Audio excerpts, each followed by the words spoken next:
আসসালামু আলাইকুম, কেমন আছেন সবাই? রাতে যদি ইফতারের পর সব কিছু ধোয়া না হয়, আমি সকাল সকাল উঠে সব কাজ সেরে ফেলি। তো এই যে ইফতারের জন্য আমি ডালটা ডিপ থেকে বের করে রেখে দিলাম। আর হচ্ছে কিচেনের চুলা এখানে কলেগুলো ভরে এখানে রাখছি। আর তা কিন্তু সবাই মাত্র পরিষ্কার করছি। আর আমার হেল্পিং হ্যান্ড এসে এগুলা কিচ্ছু সরাবে না, যে পানির বোতল টোতল সব আমি উপরে তুলে রাখছি। আসলে একজনকে বারবার বলতেও খারাপ লাগে, এই জন্য আমি কি করি, যে জিনিসগুলো ও সরায় না হাত দিয়ে, তো আমি ওগুলা এভাবে উপরে তুলে রাখি।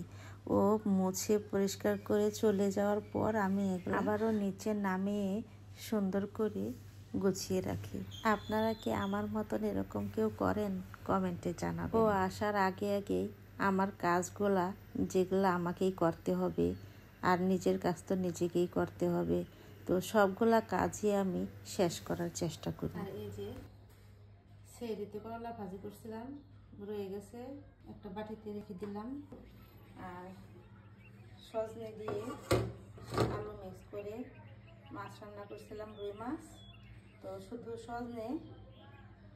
সজনে আর হচ্ছে আলু ঝোল রয়ে গেছে। আমার আবার সজনে পছন্দ, এই জন্য ফেলে দিই নাই, আমি খাবো, জাল করে রাখলাম। সকাল সকাল কাজ শেষ করতে পারলে সারাটা দিন রিল্যাক্সে থাকা যায়। আমার হেল্পিং হ্যান্ড সকাল 7:30টায় কাজ করতে আসে। যা যা হাঁড়ি পাতিল আছে সব খালি করে একদম ধুয়ে পরিষ্কার করে। আগের দিন যদি ভাজা পোড়া না করা হয় তাহলে হাঁড়ি পাতিল অনেক কম হয়। সব ধুয়ে দিচ্ছি, তারপরে ডাইনিংয়ে আছে ওইগুলো সব নিয়ে আসবো, ধুয়ে পরিষ্কার করে ডাইনিং মুছে রাখবো। আসলে হেল্পিং হ্যান্ডের সঙ্গে খারাপ আচরণ না করে নিজের যতটুকু করার করে, আর ওদেরকে যতটুকু বলি আমি নিব ততটুকু করিয়েই আমি শান্তি পাই। যতটুকু বলে নেই ঠিক ততটুকুই করাই, তার চেয়ে একটা কাজও আমি কখনো বেশি করাই না। আমি আগে থেকেই আমার হেল্পিং হ্যান্ডকে নিয়ে এক টেবিলে বসে খাই। সকাল সকাল ছোলাও সেদ্ধ করে নিচ্ছি, উপরে তুলে রাখছি। ওদের সঙ্গে খারাপ আচরণ না করে, ওদেরকে ছোট করে না দেখে যদি নিজের মতো করে কাজ করা, তাহলে কোনো কারণবশত ছেড়ে দিলেও না, যে কোনো সময়ে যে কোনো প্রয়োজনে ডাক দিলে ওদেরকে কাছে পাওয়া যায়।